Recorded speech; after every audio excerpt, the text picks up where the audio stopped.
3 নম্বরে আছে পল্লব বিবাহ পর্ব।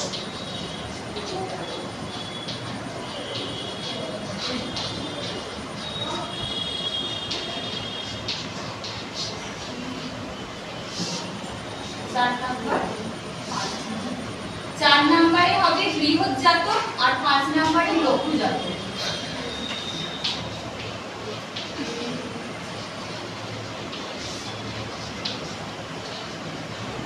তাহলে কি হলো, এখানে আমরা খাতাতে তো বড়ভাবে লিখবো, তাহলে গণিত জ্যোতিষে এগুলো কমপ্লিট হয়ে গেল 5টা।